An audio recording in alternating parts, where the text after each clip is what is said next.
Hey guys, those are B Communications, and welcome to my review of Collateral Damage. 2002 action flick. I'd probably call it I'd really call it more of a thriller, but it has some action elements, so I'd probably say an action thriller. Although it pretty much is just pretty much listed as just strictly an action movie. But to be honest, as a strict action movie, it's not nonstop action, so I wouldn't really call it that. But anyway, I actually didn't mind this one. I thought it was okay. I thought it was above average thriller starring Arnold Schwarzenegger. Pretty much Schwarzenegger's character, Gordy, and what he has to go through and his quest for revenge over the death of his wife and kid is mainly the reason why I enjoyed the film. If it was anybody else, if it was any other actor, if it was any other performance, I don't think I probably would really find it that great of a movie. Schwarzenegger definitely did make the film for me.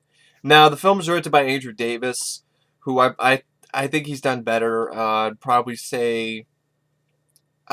would say Under Siege is a better movie than Collateral Damage, but that's just me. Um, I also at the same time think this is not as bad as people make it out to be. I think it gets a little bit of a bad rap. I do not feel this is one of Schwarzenegger's worst films that he's ever done. I really don't. I think his performance is solid enough, and honestly one of his best acting performances. And it's good enough to the point where I can't really say that this is one of his worst. Is this one of his most memorable? No, I can agree with that. I mean, it's not as memorable as Fun to Watch as Commando. It's not up there with Total Recall or any of those movies, or any of his classics, but it's better than Sabotage or Escape Plan. As at least he gets to do more here, and he's actually the lead. Um, But it also has a decent supporting cast. You got Elias Koteas, Casey Jones himself, Francesca Neri, Cliff Curtis plays the villain of the film, John Leguizamo in a bit role, which I wish he had more, and John Turturro, which I really didn't care for his character in this. I thought he was really over the top and annoying, and his energy just felt forced to me. And I really think that I really would have loved to have the character switched. I would have loved to have John Leguizamo play the John Turturro character, and then he ends up kind of hanging out with Arnold for the rest of the movie. So it's kind of this kind of buddy cop sort of vibe between Arnold Schwarzenegger and John Leguizamo, because I thought they had some really good chemistry when they were in their few brief scenes that they were in together. I didn't feel Arnold had any chemistry with John Turturro, and that was probably the point. But yeah, I could definitely say I didn't really care for John Turturro in this movie. As a score by Graham Revell, which I thought was actually pretty solid. I thought it was actually a pretty good score. Nice bits of the guitar riffs and a good score. I liked it. Written by David Griffiths and Ronald Roos. I thought the screenplay was alright. I mean, it is a pretty generic plot, and I could see why some critics were not impressed. It's not really the most impressive movie, but it doesn't mean it's not entertaining. Now, the film was originally slated to come out in October 5th of 2001, but 2001, not 2011, 2001. But then the September 11th attacks happened, and that affected the release and the editing of the film itself. The original trailer was scrapped because it showed a major bomb attack in the United States. The film was originally scheduled to be released on October 5th, 2001, but was postponed due to its terrorism theme and eventually released on February 8th, 2002.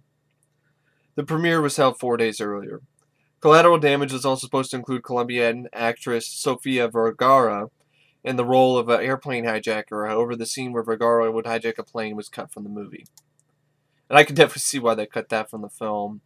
Um, the film is setting, it takes place in Colombia.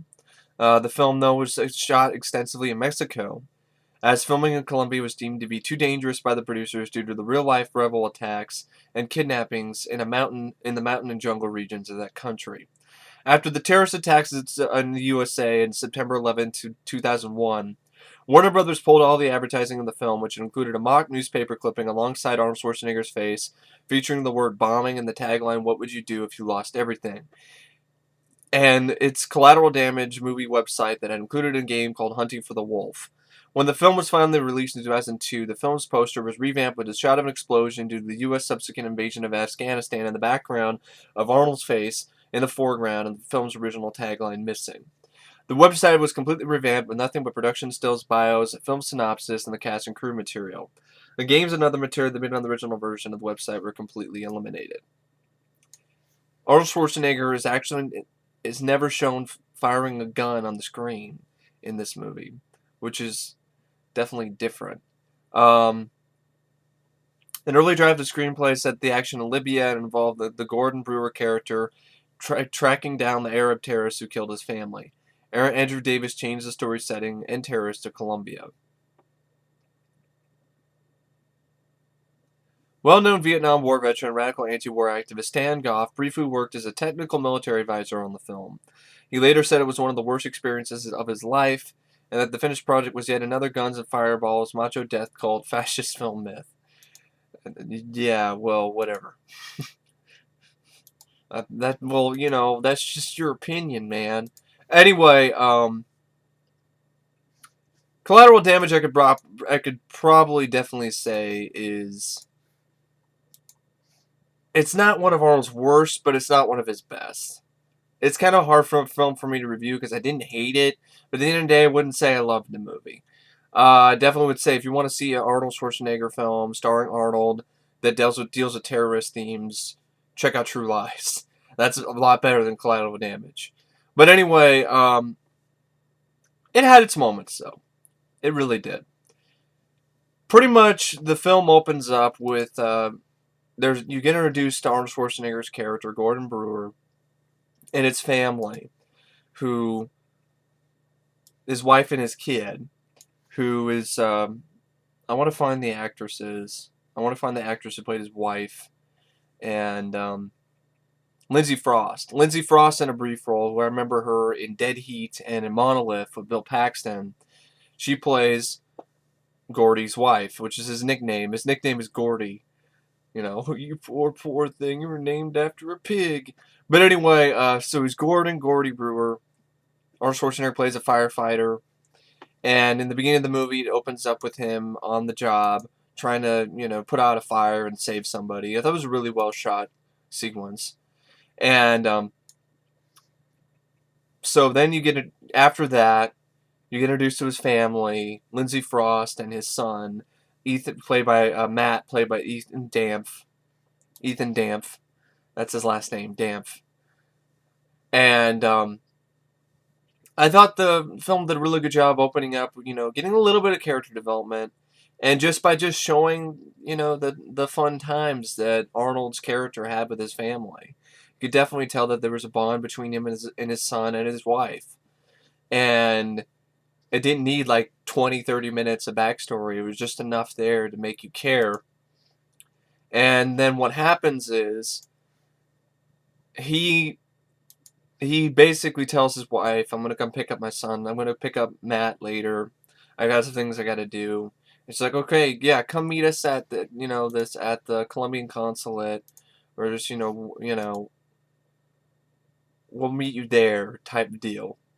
And what happens is a bomb ends up getting detonated in the plaza of the Colombian consulate building in Los Angeles.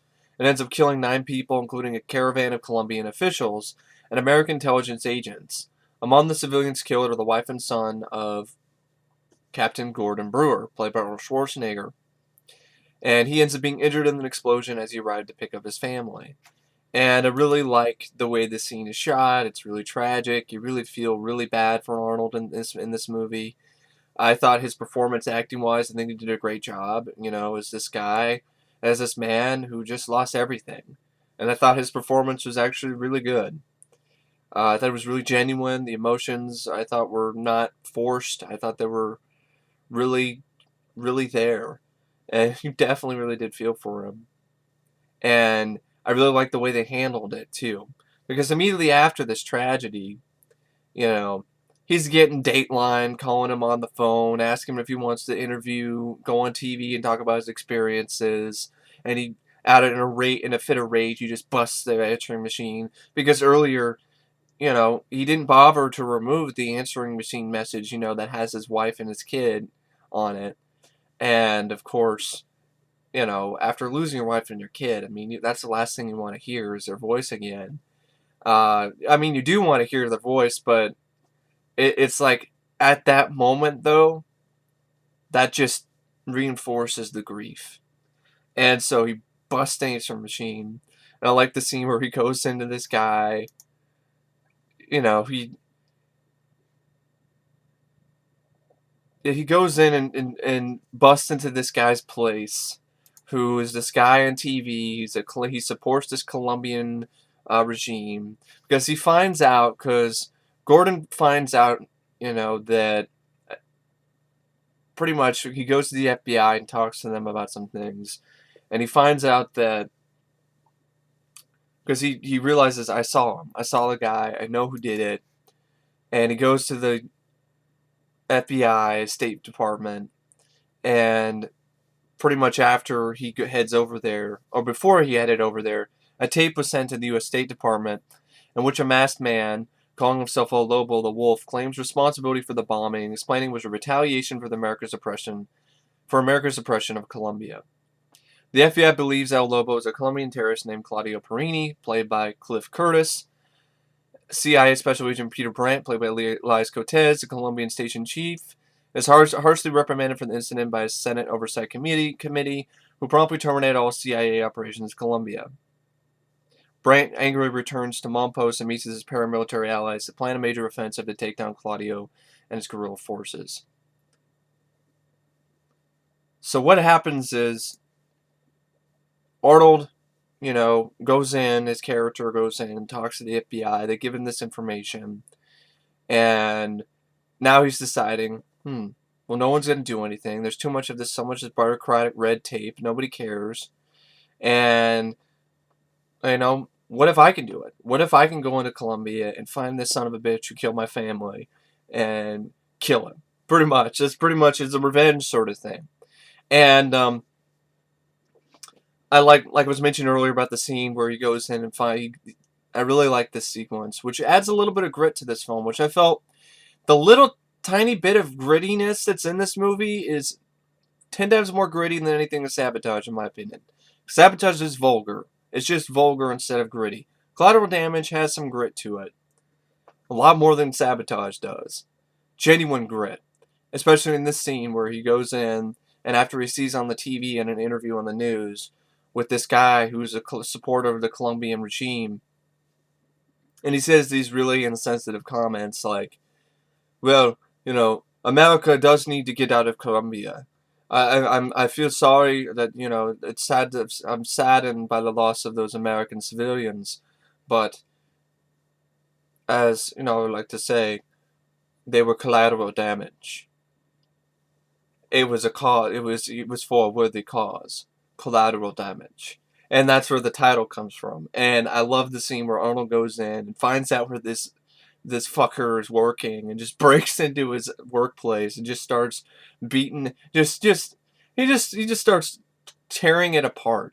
And Arnold's scenes where Arnold is ranting and raving and acting crazy are just great anyway. And this is a great scene where he's just like, you want collateral damage? I'll give you collateral damage. I mean, this is good for collateral damage. You know, it's a great scene.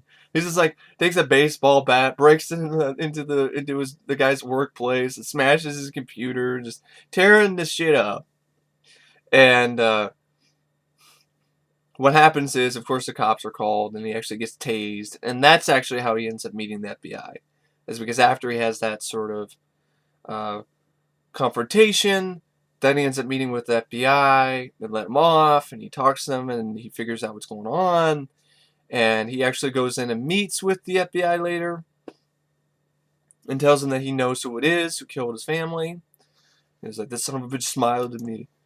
And so anyway, after all that, Arnold decides, okay, Gordy decides that I'm going to do this myself. So he gets a hold of this guy who, some friend of his in the fire at the fire department, who is a former Vietnam vet or former guy who used to work for the CIA, or basically a military guy who's been in Colombia before. And so he basically gives him a hypothetical, pretty much this is what you could do type deal. Excuse me. And Arnold ends up, taking his advice. And I thought the way that these shots were shot, I thought were really good. It takes his narration and it just splices it in with Arnold actually getting to Colombia and taking the bus, taking the advice that this former military advisor gave to him. And so he ends up illegally entering Colombia, and Brewer actually ends up getting arrested because, he illegally entered the country. And the guerrillas then stage a prison break to free their fellow members, as well as try to abduct Brewer to demand a large ransom for him. Brandt's unit is alerted to Brewer's presence in Colombia, but they arrive too late to prevent the prison break. Brewer then escapes the prison, avoids being captured, and secures a guerrilla zone pass from a Canadian mechanic, Sean Armstrong, played by John Turturro.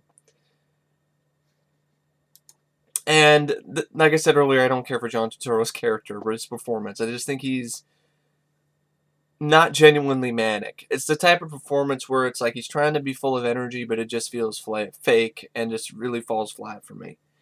And it's kind of annoying.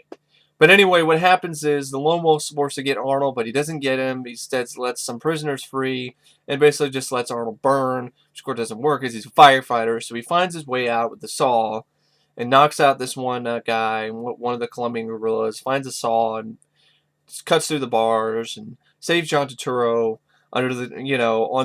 basically tells him, I'll save you. I like the whole scene where he tells them what would happen. He's like, what's going to happen next? He's like, first your feet will melt. He's talking about basically all these things that will happen if you're burned alive. And then he ends up letting him go. With the basically with the benefit. It's like Arnold's like, I'm only going to let you go if you give me a pass. So okay, I'll give you the pass. Just don't let me die. And so he gives him the pass, and Arnold and John Turturro have a scene together where he's like, I'm sorry about that earlier. Sorry about scaring you. He was like, it's okay. So anyway, John Turturro ends up hooking up Arnold with a drug runner played by John Leguizamo, who plays a character named Felix Ramirez. And he has this scene where he picks up Arnold, and he starts rapping. And he does his rap, and Arnold's like, this is really great. That's wonderful. You really have something there. And I had fun with John Leguizamo's character, but he was barely in the film. And fun stuff like this, where like this kind of line where he's like, he looks at, Gordon as Armstrong's replacement, and he's all like, it's like ordering a pizza. You ask for Canadian bacon, you end up with a German sausage. So anyway, what happens is Felix wanted his generator fixed, and he hired the mechanic to fix the generator. So he's expecting Sean to show up, but then Arnold gives him the excuse that Sean, is busy. He fucked the police chief's wife, so he got thrown in jail. And John Leguizamo believes him. So John Leguizamo plays a manager of a cocaine distribution facility that finances the guerrillas. So Arnold pretends to be this mechanic. So he pretends to fix a generator. And while he's doing so, he rigs several improvised explosives and destroys the facility. Felix is then blamed for the destruction of the drug plant. It's executed in front of hiding Brewer's eyes. In a nice scene where he's hiding underneath the truck and then watches John Leguizamo, get shot. And they both meet eyes before pretty much Arnold's face is the last thing that John Leguizamo sees before he dies. And Brewer then infiltrates Claudio's headquarters and plants a bomb to kill him, but he is captured when he tries to prevent a woman named Selena, played by Francesca Neri, from being caught in the blast radius along with her son Mauro, which is pretty much a way for him to have a little bit of redemption for not being able to save his family in time. So he saves another family, another wife and her son. And I like the whole sort of, like I said, I really do like Arnold's performance in this film. Even earlier in the film, where he's dealing with his grief, and he's talking to the FBI about all this stuff, and he's saying, And he's basically saying, if I wasn't late, if I was only in time, they should have never been there. It's like, the terrorists shouldn't have been there. The bomb shouldn't have been there. There's nothing you could have done. It's like, it should have been there. And he really did feel for him, because it could have been avoided if he wasn't late. So he did at least admit that. So, but anyway, he saves Selena and her son, Mauro. And Selena then ends up revealing that she is Claudio's wife, and that she and Claudio once lost their own child during an attack by American forces, which compelled Claudio to become a terrorist and fight back, while Selena found the adopted Mauro, whose parents were killed in the attack. Nevertheless, Selena sympathizes with Brewer and admits that Claudio was planning another bombing in Washington, D.C. Now, Collateral Damage, the one thing that I think it really on it, the action scenes are okay, but they really, at the end of the day, aren't really that memorable. He uses rigged explosives. Yeah, there's explosions, and yeah, there's some bits of stunt work where Arnold supposedly jumps off a waterfall, but it's not really Arnold. It's obviously a CGI stunt double, and it looks pretty dated nowadays. But anyway, and there's some shootouts, and there's some explosions, there's some gunplay, but not by Arnold. Arnold pretty much doesn't even use a gun once in this movie, which is another thing that makes it interesting to me, is that he plays an everyman in this. He's still Arnold Schwarzenegger, but he plays an everyman. But even then, you still have to suspend your disbelief for this plot, because it's really ridiculous to believe that an everyday firefighter is going to somehow get his way into Colombia legally without fucking dying on the way there. So in that regard, it's not the most realistic, but it doesn't mean it's bad because of that. I found it to be a moderately entertaining, decent movie, and I know I'm like rambling. It's because it's like a movie I don't feel passionately about. I can't really say like I'm gonna come up to bat for this film. I can understand why people don't like it. I can understand why people find it boring. I kind of did at points. I felt the pacing was a little bit lacking. And then you have the whole sort of stuff dealing with in the U.S. Now you have in the U.S. Brandt's unit ends up locating Claudio's compound. They end up launching an attack. During the ensuing shootout, Selena helps free Brewer, and along with Brandt, travels back to the State Department in Washington, D.C. to help the search effort for Claudio. Before that, also, you had a little bit of good scenes where you show Cliff Curtis and how ruthless he is. And he ends up killing one of his advisors by putting a coral snake down his throat. So that was pretty creepy. And but anyway, what happens, I like the exchange that Arnold has with Elias Koteas during this scene, where Arnold ends up killing one of his men because he's trying to kill him and Selena. And Elias Koteas shows up and says, "We're the good guys." And I like the quote Arnold gives. He basically tells them that you can't fight a war on terror. Pretty much, you're no better than they are. And does it worth killing innocent people? And for means for cause type script, speech. And I thought it was a good performance by Arnold when he's given a little one-on-one with Elias Koteas. And even there's some earlier stuff which is pretty fun, like lines of dialogue between him where Brent ends up referring to him and Selena and Gordon. It's like, you two make quite a team. Fireman and refugee. Sounds like a TV show. Mm-hmm. And you could play the asshole. So, And I even like the lines like this, where earlier Selena, while she's tending to Arnold's wounds, because Claudio was going to kill him in the street after he saved Selena and her kid, but Selena ended up sparing his life pretty much, and there's some good exchanges between the two there too, where she tells him what happened to Claudio, and she's like, "Claudio is now a man consumed by hate, just like you." Then Arnold's like, "I'm not like him." And then even Claudio the wolf actually even ends up communicating with Arnold, and he's like, "What's the difference between you and I? The difference is I'm just going to kill you." So there are some good lines of dialogue between, in the film. Some good exchanges. And anyway, what happens is Brant ends up, taking Selena and Arnold back to Washington, D.C. Selena ends up identifying the Union Station as a target, and the FBI go to investigate. And they end up finding out that the bomb that was planted is a fake, and you find out in a really clever twist that Selena is actually the lone wolf. It's not Claudio. Well, they both work together, but Selena is the one that's on the videos that wears the black mask and has the dubbed voice.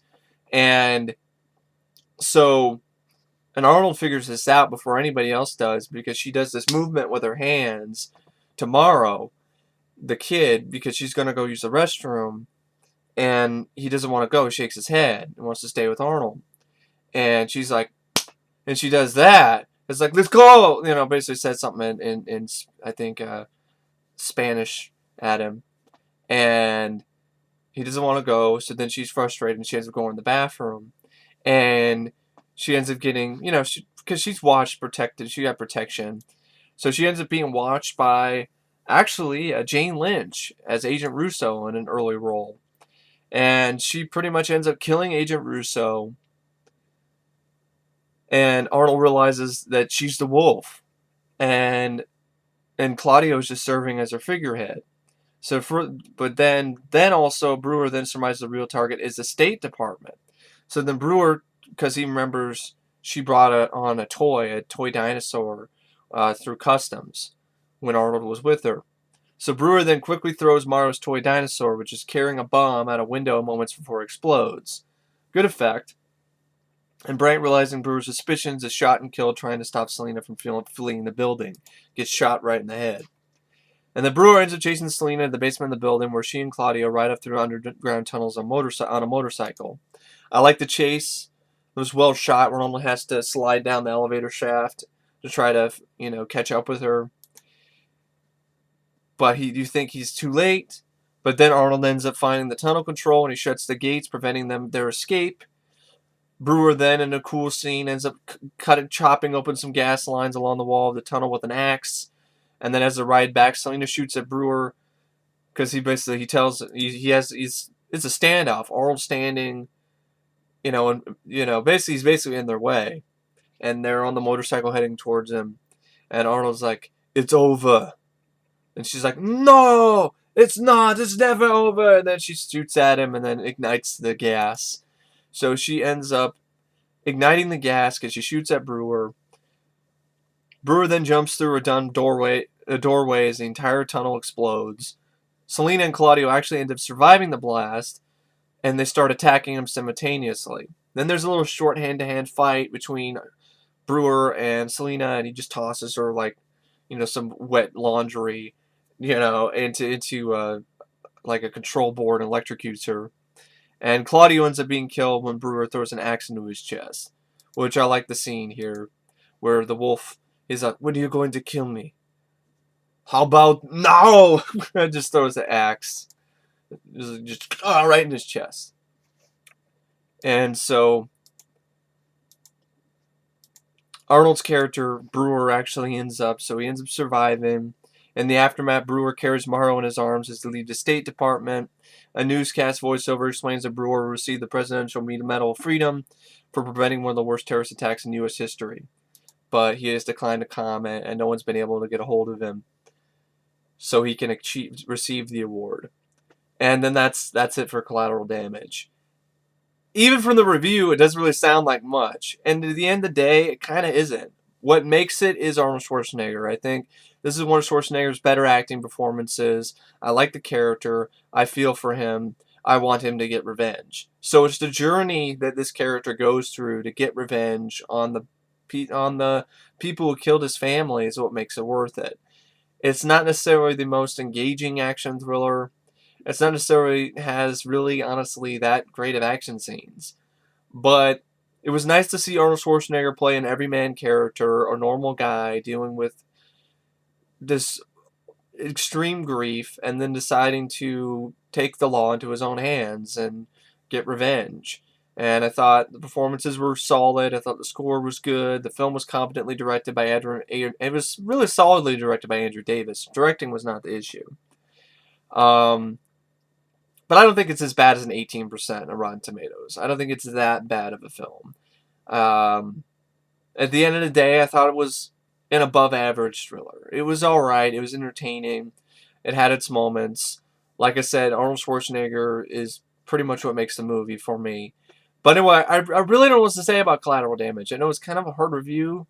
It wasn't really full of energy. I tried to do my best, but it's just kind of hard film for me to talk about because it's one of those that I'm kind of, I feel I like it. I think it's above average. I would say it's better than mediocre just because of a solid supporting cast, a twist I didn't see coming at the end, good performance for Schwarzenegger, decent score, and a plot that I actually cared about. I really cared about what was going to happen in the end. But I don't know. I kind of would have liked a little bit more actual gunplay with Arnold, because I'm so used to Arnold Schwarzenegger playing a character who has gunplay involved in his action scenes. But as it is, it's an all right film. It's all right.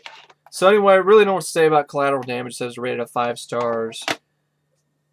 I give it 3.5. Like I said, it's an above average action thriller. Anyway, I really don't know what to say about Collateral Damage except thanks for watching my review, and I will see you guys later. See ya.